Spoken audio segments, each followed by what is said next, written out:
esperança que te move? Qual é a sua motivação por continuar vivo? Eu tenho um vídeo no meu canal do YouTube que o título é Por que você não morre? A intenção do vídeo é responder a pergunta: o que te motiva a continuar vivo? O que te motiva a levantar da cama todo dia e dizer: hoje eu vou ser uma pessoa melhor? Hoje, o que te motivou a vir aqui à igreja essa manhã? Eu tenho certeza que o Espírito de Deus te trouxe aqui. Mas e durante todos os outros dias? O que te mantém vivo? O que você mantém em mente que é capaz de te dar forças para aguentar toda essa vida mesmo com suas dificuldades? Bom, há uma frase do Viktor Frankl que ele diz o seguinte: o ser humano, ele pode passar 40 dias... Eu vou falar a frase todinha ou o slide não vai passar? O ser humano pode viver 40 dias sem comida, 3 dias sem água, alguns minutos sem ar, mas nem um segundo sem esperança.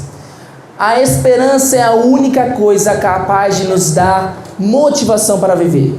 E quem é o único que pode ser nossa esperança plena? O único que pode ser nossa esperança é Jesus. Jesus é o único que pode nos trazer plena esperança. Jesus é o único capaz de nos dar esperança de maneira realmente plena. Ele é o único, Ele é o vencedor, que é capaz de nos consolar, prometer e cumprir de maneira plena. Quando passamos por dificuldades, quando passamos por tribulações, pessoas tentam nos consolar, pessoas tentam dizer que vai ficar tudo bem, mas elas não podem garantir isso. Elas às vezes não conseguem nem nos consolar quando passamos por uma dificuldade. Mas esse vencedor, aquele que venceu na cruz, ele é capaz sim de nos consolar de maneira plena. E não só nos consolar, mas prometer promessas que ninguém conseguiria prometer. E mais ainda, cumprir cada uma dessas promessas. É por isso que eu queria convidar vocês a abrir as suas Bíblias no livro de João, capítulo 14, verso 1.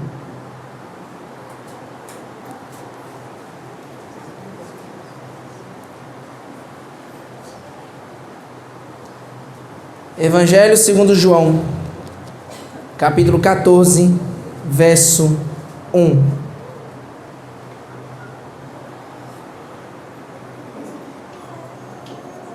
Iremos ler a passagem. Nosso texto principal é esses 3 primeiros versículos do capítulo 14. Vamos começar pelo 1. É uma das promessas mais lindas que Cristo nos faz. É o centro da nossa esperança. João 14, a partir do verso 1. Mas antes de lermos, vamos fazer uma breve oração. Querido Deus, obrigado, Senhor, por estar na Tua presença, glorificando e exaltando o Teu santo nome. Ajude-nos com a Tua palavra aberta em nossas mãos, ilumine a nossa mente para que possamos entender o que está nela e colocarmos em prática na nossa vida. Nos dê um ótimo dia, um ótimo sábado, continuando na Tua presença em nome de Jesus. Amém. João capítulo 14, a partir do verso 1, começa dizendo: não se turbe o vosso coração. Credes em Deus, crede também em mim. Jesus é esse vencedor que consola. Essa palavra turbe, ela é muito usada, era muito usada no grego antigo para se referir a montins e agitações policiais. Essa palavra turbe dá essa ideia de realmente uma confusão. E Deus diz: não precisa esse tipo de confusão no seu coração. E Ele fala isso especialmente para os discípulos. E o que estava pronto para turbar e agitar o coração dos discípulos? Bom, quando Jesus fala isso antes do fim. Ele fala antes da Santa Ceia. Depois disso, haveria a traição de Judas, haveria a sua morte, haveria a negação de Pedro, haveria os discípulos se espalhando porque não aguentariam ficar perto de Jesus o tempo inteiro. Cristo já estava preparando para isso. Jesus sabe as dificuldades que você vai passar, Jesus sabe as tribulações pelas quais podemos passar, e Ele já nos prepara dizendo: não precisa se agitar, Não se turbe o vosso coração. Mas podemos pegar, tá bom, falar é fácil, mas como não se preocupar? Bom, Salmo 37, verso 5, tem um dos versos mais conhecidos da Bíblia. Entrega o teu caminho ao Senhor, confia nele e o mais ele fará. Mas como isso pode acontecer de maneira prática na nossa vida? Bom, a palavra ali em Salmo para entrega, no hebraico, ela foi muito usada em outras situações para se referir a tirar pedras ou coisas pesadas de um lugar e colocar para o outro. Quando Samuel chega para Saul e pede para ele fazer um altar com grandes pedras, ele usa esse verbo entregar, que seria essa ideia de remover uma pedra pesada do seu lugar e passar para o outro.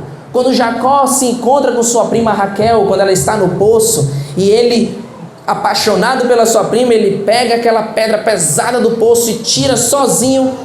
Esse verbo que ele tirou a pedra é o mesmo verbo que aqui é usado no Salmo para entregar. E confiar.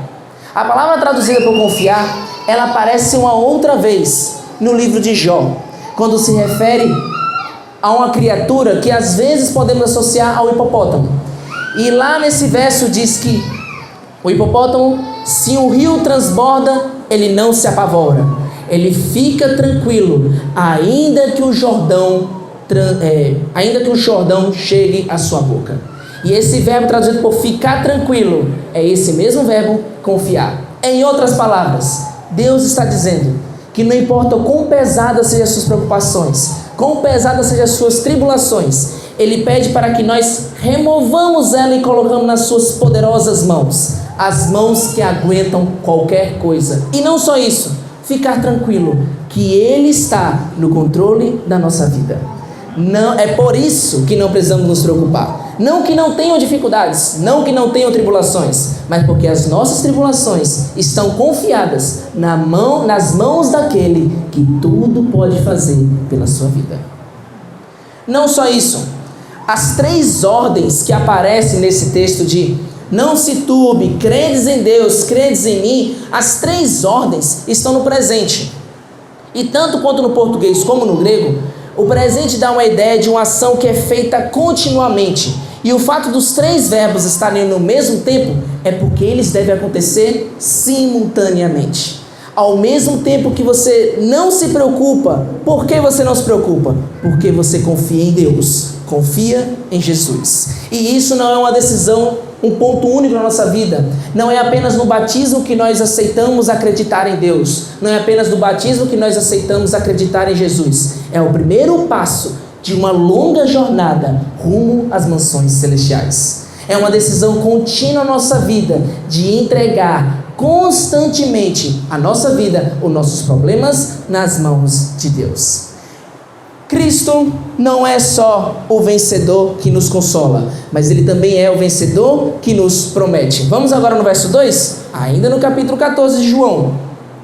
Na casa de meu Pai há muitas moradas, e se assim não fosse, eu vou-lo teria dito, pois vou preparar-vos lugar. Cristo, Ele é aquele vencedor que nos promete. A palavra traduzida por morada é a palavra moné, que no grego antigo não dá só uma ideia exatamente de casa, pelo contrário, dá uma ideia de 2 coisinhas. Primeiro, essa palavra, detalhe, é a única vez que acontece na Bíblia, no Novo Testamento todinho, é a única vez que se usa essa palavra, é nessa fala aqui de Jesus. Então o que ela pode significar? Há 2 coisinhas especiais. Primeiro, que essa palavra para morada, ela dá uma intenção, uma ideia de parada temporária. Não exatamente uma habitação por um longo tempo, mas uma parada, por longo tempo não, uma morada eterna, realmente para ficar ali. Não, apenas um pit stop. E essas moradas que Cristo promete nos preparar no céu, de fato será uma morada temporária. Sabe por quê? Nós não iremos morar para sempre no céu. Nós iremos morar para sempre na nova terra que será feita aqui. No céu será apenas um pit stop de apenas 1000 anos, mas é só um tempinho, porque comparado com a eternidade, 1000 anos para Deus é como um dia, e um dia como 1000 anos. Então essa parada temporária que teremos no céu por apenas 1000 anos, e no qual estaremos fazendo outras atividades lá no céu, é apenas um tempinho, um tempo, enquanto nos preparamos para estar habitando para sempre com Deus aqui na nova terra. Um outro detalhe é que essa palavra também é usada quando se refere ao comparecimento diante de um tribunal. E de fato, essa morada lá no céu, o tempo que estaremos de estadia por 1000 anos lá no céu, estaremos junto com Deus, julgando os atos daquelas outras pessoas que infelizmente não poderão estar para sempre com Jesus. Nós demoraremos 1000 anos para entender por que aquelas pessoas não aceitaram a Jesus e não poderão estar conosco. Serão 1000 anos para entendermos como funciona o julgamento de Deus para com aquele que se salva e com aquele que escolheu por si mesmo se perder. É isso que estaremos fazendo lá no céu. E outro detalhe, quando Jesus fala que na casa do meu Pai há muitas moradas, ele fala o seguinte, passa para mim aí, por favor. Vamos lá, meu querido. Ok, que na casa do meu Pai há muitas moradas. Na verdade, Jesus está falando que é como se no palácio de Deus teremos aposentos. É como se morássemos literalmente por 1000 anos na casa do nosso Pai. Olha que bênção. Não vamos morar em lugares assim ao redor, não. Vamos habitar por 1000 anos, literalmente, na casa do nosso Pai. Já pensou que bênção habitar na presença de Deus? Quem dera pudéssemos morar aqui na igreja, que aqui é a casa de Deus. Mas Jesus promete que lá iremos passar um tempo na própria casa de Deus, habitando com Ele continuamente. E ainda Jesus, no caso, enfatiza, dizendo que há muitas moradas. Por que Jesus enfatiza dizendo que há muitas moradas? Porque há espaço para todos, amém? Qualquer um que desejar ir para o céu, pode ir. Você quer ir para o céu? Você quer habitar para sempre com Jesus? Tem espaço para você. Tem espaço para qualquer pessoa que quiser habitar para sempre com Jesus. É só você querer. É só você aceitar a Cristo como seu Salvador. E seu lugar está lá guardadinho para você. É isso que Cristo nos promete. E como que será essa morada? Bom, Apocalipse 21:4 dá aquela linda promessa de novos céus, nova terra, uma coisa que ninguém jamais viu, sem dor, sem sofrimento, sem tragédia, nada mais. Apenas amor e alegria para sempre na presença de Deus. É isso que Cristo nos promete. Cristo não é apenas o vencedor que consola, não é apenas o vencedor que promete, mas Ele também é o vencedor que cumpre. E eu queria agora ler o último versículo dessa passagem de João, capítulo 14, agora o verso 3.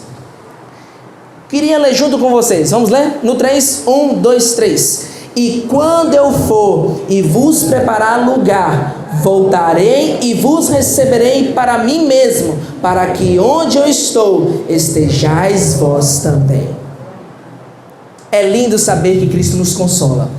É lindo saber que Ele promete. Mas é maravilhoso saber que Ele pode cumprir, Ele irá cumprir cada uma dessas coisas que Ele nos falou. Ele disse, eu voltarei. Por que você acha que Jesus vai voltar? Porque Ele falou. Porque Ele falou, Ele prometeu. Existe uma cena num filme bem conhecido chamado Interestelar, um ícone da ficção científica.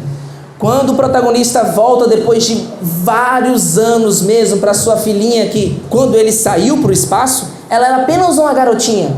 Mas quando ele volta, por causa da passagem de tempo, que é mó diferente no filme, ele volta, a filha já está bem velhinha, quase morrendo.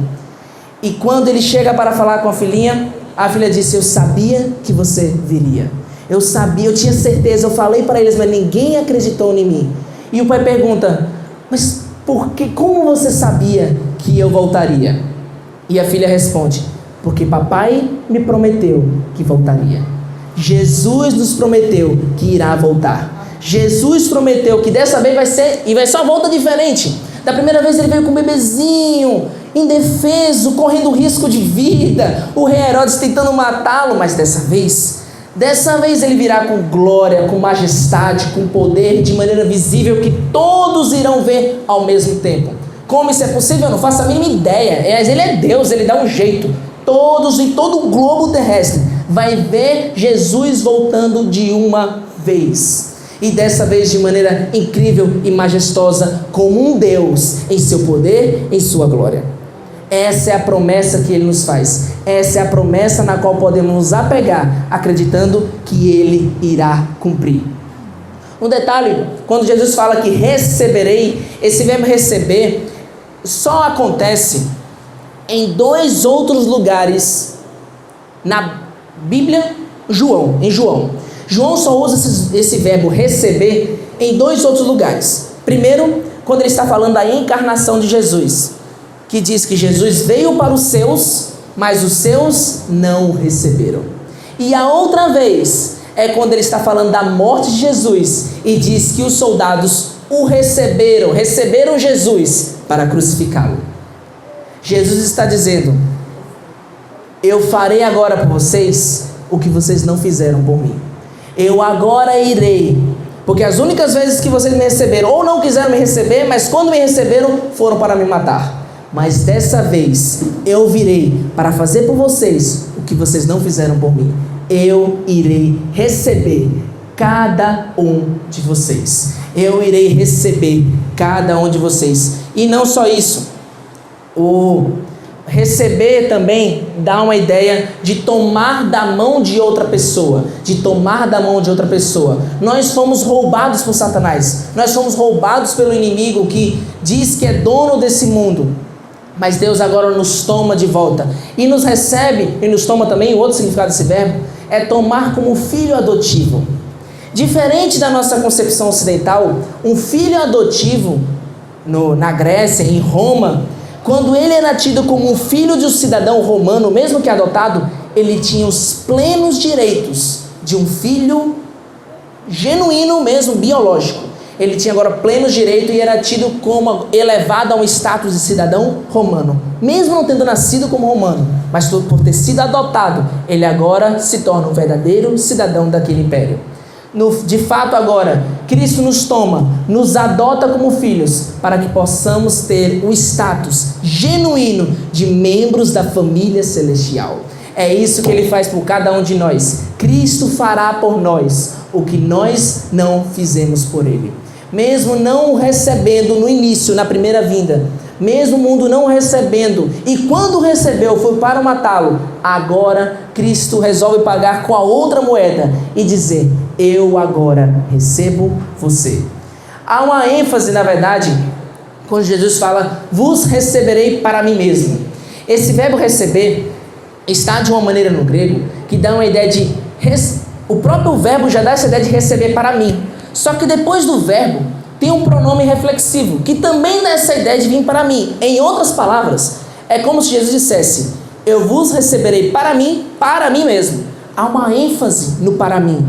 Jesus está super ansioso para estar com você. A maior ansiedade de Cristo, no bom sentido, é estar junto com você. O que Ele mais quer é estar junto de ti. Por isso Ele enfatiza: eu vos receberei para mim mesmo, para que onde eu estou, estejam vocês também. Podemos nos perguntar: mas se Cristo está tão ansioso para nos ver, por que Ele não volta logo? Por que Jesus deixa nós passarmos por tantas dificuldades, por tantas tribulações? O que falta para Cristo voltar? Abram comigo a Bíblia de vocês, 2 Pedro. Segunda carta de Pedro, no finalzinho da Bíblia, perto de Apocalipse, antes das 3 cartas de João.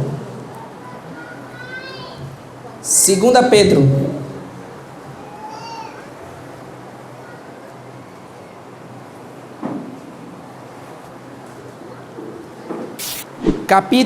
capítulo 3, verso 9.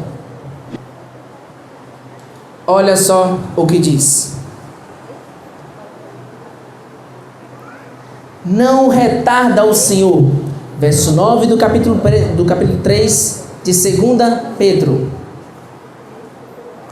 Segunda carta de Pedro, capítulo 3, verso 9. Acompanhem comigo. Não retarda o Senhor a sua promessa, como alguns a julgam demorada. Em outras palavras, Deus não está demorando de vir, Deus não está atrasado. Não. Continue comigo. Mas, pelo contrário, Ele é longânimo para convosco, não querendo que nenhum pereça, senão que todos cheguem ao arrependimento. Todos cheguem ao arrependimento. Cristo está só esperando a sua decisão. Ele está aguardando ansiosamente pela sua decisão. Cristo aguarda no momento que você irá decidir por ter a sua vida ao lado dele. Cristo aguarda ansiosamente a sua decisão. Cristo hoje está esperando por você. Cristo, Ele apenas espera, Ele apenas é longânimo e misericordioso, não querendo que nenhum pereça.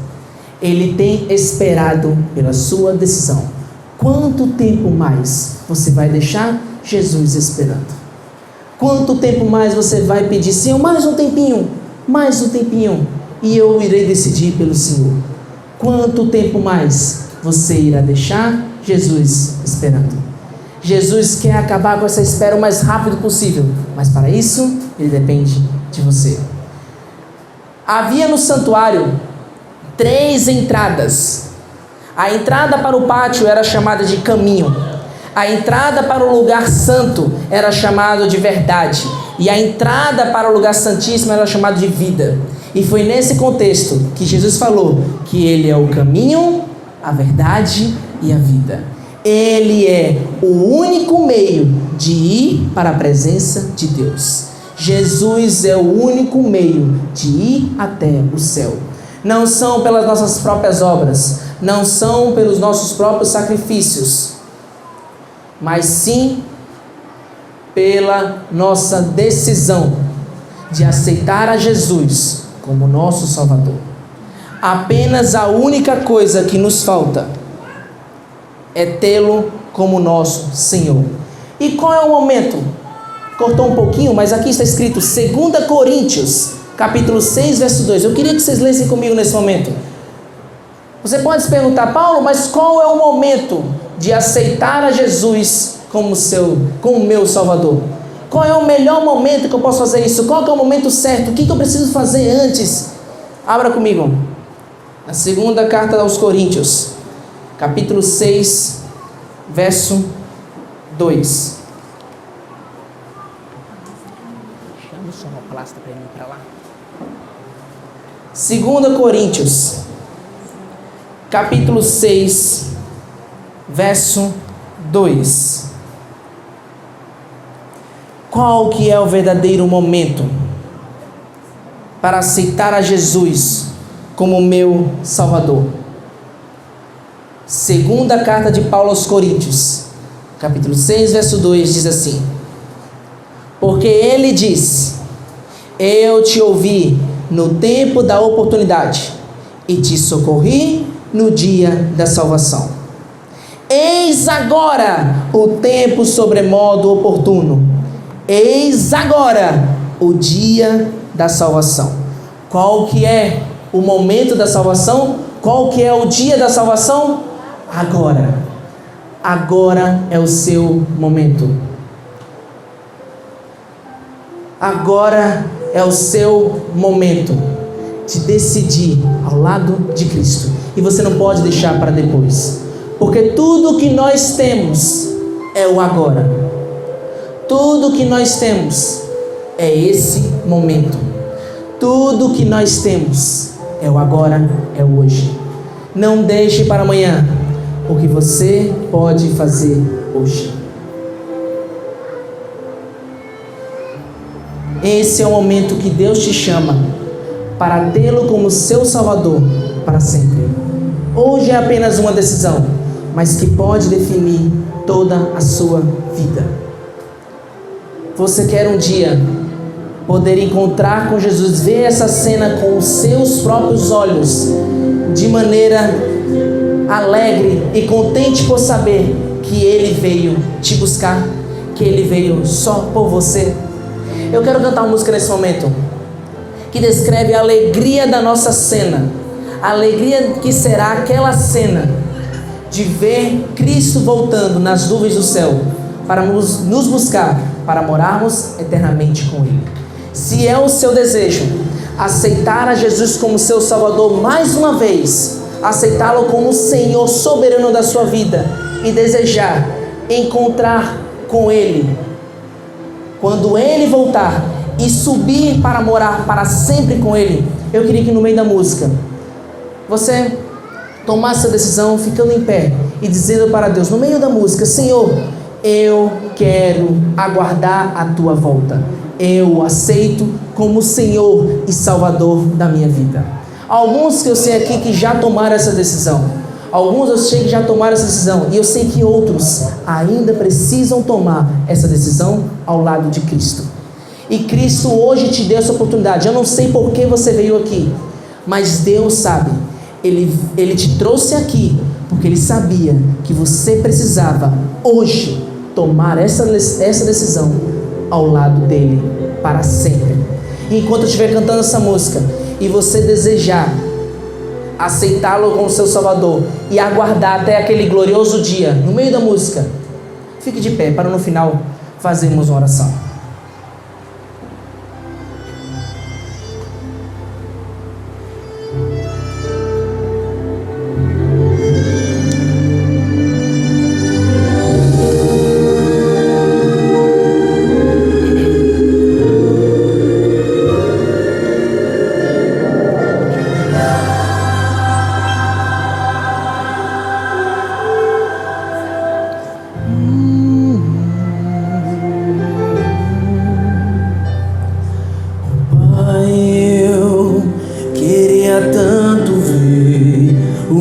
Senhor descer, vindo me encontrar. Eu posso até imaginar a refulgente glória do Senhor Jesus, transpondo as brancas nuvens numa escura azul, onde nem sul nem norte existirá. E em meio a lágrimas, sorrisos de alegria e de prazer, eu que era cego agora posso ver, contemplar, enfim, por isso eu canto glória, glória, glória ao Autor da minha fé, glória, glória ao Autor fé. O maior desejo de Deus é vir para te encontrar. Qual é o seu desejo? Decida hoje aguardar ansiosamente por aquele dia que Ele virá para morar para sempre contigo. Imagine: oh Pai, eu queria tanto ouvir o som que vai abrir o encontro triunfal, rever amigos que um dia em Cristo foram feitos meus irmãos, e agora sim podemos dar as mãos, pois temos todos um, somente um Senhor, e eis o consolo que envolve a minha vida, o meu Senhor Jesus, que foi morto sim naquela cruz. Ele voltará, enfim. Por isso eu canto glória, glória, glória ao autor da minha fé. Glória,